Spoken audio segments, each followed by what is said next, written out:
بسم اللہ الرحمن الرحیم۔ السلام علیکم۔ پنجاب کے شہر گجرانوالہ میں ایک حکیم صاحب ہوا کرتے تھے جن کا مطب ایک پرانی سی عمارت میں ہوتا تھا۔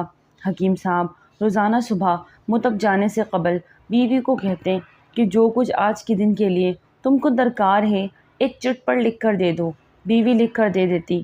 اب دکان پر آ کر سب سے پہلے وہ چٹ کھولتے، بیوی نے جو چیزیں لکھی ہوتی ان کے سامنے ان چیزوں کی قیمت درج کرتے، پھر ان کا ٹوٹل کرتے، پھر اللہ سے دعا کرتے کہ یا اللہ میں صرف تیرے ہی حکم کی تعمیل میں تیری عبادت چھوڑ کر یہاں دنیا داری کے چکروں میں آ بیٹھا ہوں۔ جو ہی تو میری آج کی مطلوبہ رقم کا بندوبست کر دے گا میں اسی وقت یہاں سے اٹھ جاؤں گا۔ اور پھر یہی ہوتا ہے، کبھی صبح کے 9:30 کبھی 10 بجے حکیم صاحب مریضوں سے فارغ ہو کر واپس اپنے گاؤں چلے جاتے۔ ایک دن حکیم صاحب نے دکان کھولی، رقم کا حساب لگانے کے لیے چٹ کھولی تو وہ چٹ کو دیکھتے ہی رہ گئے۔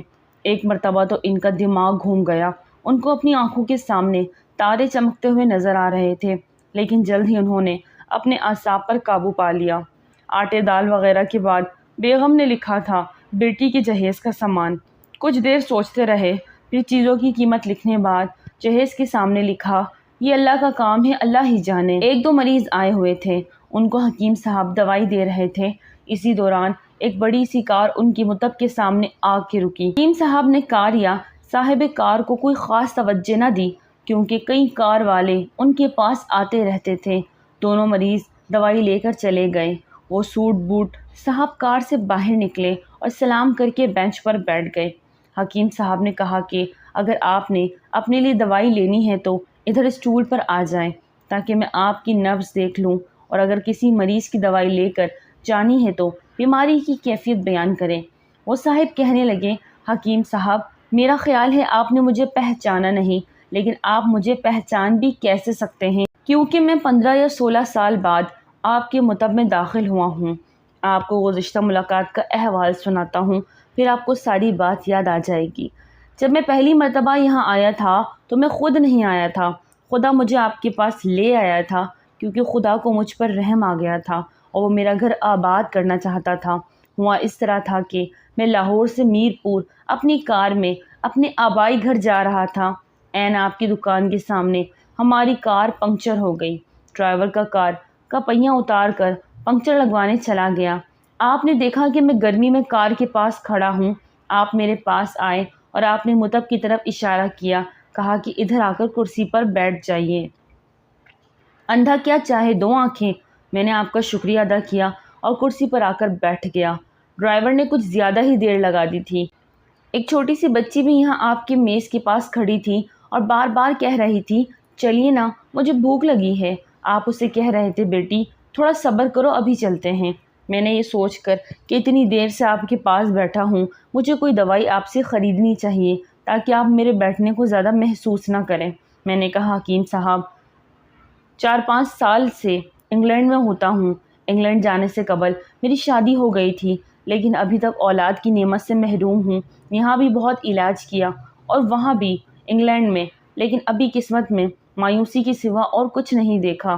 آپ نے کہا میرے بھائی توبہ استغفار پڑھو، خدا را اپنے خدا سے مایوس نہ ہو، یاد رکھو اس کے خزانوں میں کسی شے کی کمی نہیں۔ اولاد مال و اسباب اور غمی خوشی زندگی موت ہر چیز اسی کے ہاتھ میں ہے۔ کسی حکیم یا ڈاکٹر کے ہاتھ میں شفا نہیں ہوتی اور نہ ہی کسی دوا میں شفا ہوتی ہے۔ شفا اگر ہونی ہے تو اللہ کے حکم سے ہونی ہے، اولاد دینی ہے تو اس نے دینی ہے۔ مجھے یاد ہے آپ باتیں کرتے جا رہے تھے اور ساتھ ساتھ پڑیاں بنا رہے تھے۔ تمام دوائیاں آپ نے 2 حصوں میں تقسیم کر کے 2 لفافوں میں ڈال دی، پھر مجھ سے پوچھا کہ آپ کا نام کیا ہے؟ میں نے بتایا کہ میرا نام محمد علی ہے۔ آپ نے ایک لفافے پر محمد علی اور دوسرے پر بیگم محمد علی لکھا، پھر دونوں لفافے ایک بڑے لفافے میں ڈال کر دوائی استعمال کرنے کا طریقہ بتایا۔ میں نے بے دلی سے دوائی لے لی کیونکہ میں تو صرف کچھ رقم آپ کو دینا چاہتا تھا، لیکن جب دوائی لینے کے بعد میں نے پوچھا کتنے پیسے؟ آپ نے کہا بس ٹھیک ہے۔ میں نے زیادہ زور ڈالا تو آپ نے کہا کہ آج کا کھاتا بند ہو گیا ہے۔ میں نے کہا مجھے آپ کی بات سمجھ نہیں آئی۔ اسی دوران وہاں ایک اور آدمی آ چکا تھا، اس نے مجھے بتایا کہ کھاتا بند ہونے کا مطلب یہ ہے کہ آج کے گھریلو اخراجات کے لیے جتنی رقم حکیم صاحب نے اللہ سے مانگی تھی وہ اللہ نے دے دی۔ مزید رقم وہ نہیں لے سکتے۔ میں کچھ حیران ہوا اور کچھ دل میں شرمندہ کہ میری کتنی گھٹیا خیالات تھیں اور یہ سادہ سا حکیم کتنا عظیم انسان ہے۔ میں نے گھر جا کر بیوی کو دوائیاں دکھائی اور ساری بات بتائی تو بے اختیار اس کے منہ سے نکلا، وہ انسان نہیں کوئی فرشتہ ہے اور اس کی دی ہوئی ادویات ہمارے من کی مراد پوری کرنے کا باعث بنے گی۔ حکیم صاحب آج میرے گھر میں 3 پھول اپنی بہاریں دکھا رہے ہیں۔ ہم میاں بیوی ہر وقت آپ کے لیے دعائیں کرتے رہتے ہیں۔ جب بھی پاکستان چھٹی آیا کار ادھر روکی لیکن دکان کو بند پایا۔ میں کل دوپہر بھی آیا تھا، آپ کا متب بند تھا۔ ایک آدمی پاس ہی کھڑا ہوا تھا، اس نے کہا اگر آپ کو حکیم صاحب سے ملنا ہے تو آپ صبح 9 بجے لازماً پہنچ جائیں، ورنہ ان کے ملنے کی کوئی گارنٹی نہیں، اس لیے آج میں سویرے ہی سویرے آپ کے پاس آ گیا ہوں۔ محمد علی نے کہا کہ جب 15 سال قبل میں نے یہاں آپ کے متب میں آپ کی چھوٹی سی بیٹی دیکھی تھی تو میں نے بتایا تھا کہ اس کو دیکھ کر مجھے اپنی بھانجی یاد آ رہی ہے۔ حکیم صاحب، ہمارا سارا خاندان انگلینڈ سیٹل ہو چکا ہے، صرف ہماری ایک بیوہ بہن اپنی بیٹی کے ساتھ پاکستان میں رہتی ہے۔ ہماری بھانجی کی شادی اسی ماہ کی 21 تاریخ کو ہونا تھی۔ اس بھانجی کی شادی کا سارا خرچ میں نے اپنے ذمے لیا تھا۔ 10 دن قبل اسی کار میں سے میں نے لاہور اپنے رشتہ داروں کے پاس بھیجا کہ شادی کے لیے اپنی مرضی کی جو چیز چاہے خرید لیں۔ اسے لاہور جاتے ہی بخار ہو گیا، لیکن اس نے کسی کو نہ بتایا۔ بخار کی گولیاں ڈسپلن وغیرہ کھاتی اور بازاروں میں پھرتی رہی۔ بازار میں پھرتے پھرتے اچانک بے ہوش ہو کر گری۔ وہاں اسے ہسپتال لے گئے۔ وہاں جا کر معلوم ہوا کہ 105 ڈگری بخار ہے اور یہ گردن توڑ بخار ہے۔ وہ بے ہوشی کے عالم میں ہی اس جانے فانی سے کوچ کر گئی۔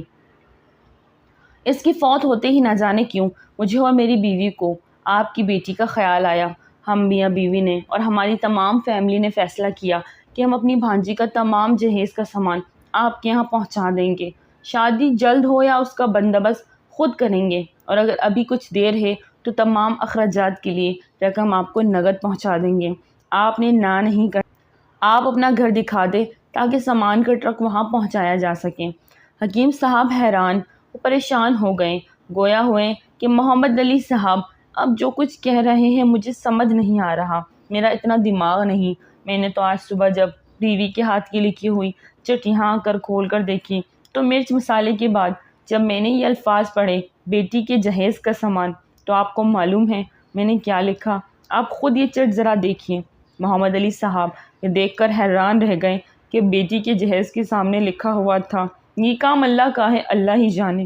محمد علی صاحب یقین کریں آج تک کبھی ایسا نہیں ہوا کہ بیوی نے چٹ پر چیز لکھی ہو اور مولا نے اس کو اسی دن بندوبست نہ کر دیا ہو۔ واہ مولا واہ، تو عظیم ہے، تو کریم ہے۔ آپ کی بھانجی کی وفات کا صدمہ ہے، لیکن اس کی قدرت پر حیران ہوں کہ وہ کس طرح اپنے معجزے دکھاتا ہے۔ حکیم صاحب نے کہا جب سے ہوش سنبھالا ہے ایک ہی سبق پڑھا ہے کہ صبح ورد کرنا ہے رازقو رازقو تو ہی رازقو، اور شام کو شکر شکر مولا تیرا شکر۔ ناظرین ویڈیو اچھی لگے تو لائک کریں، چینل کو سبسکرائب کریں اور دعاؤں میں یاد رکھیں۔ السلام علیکم۔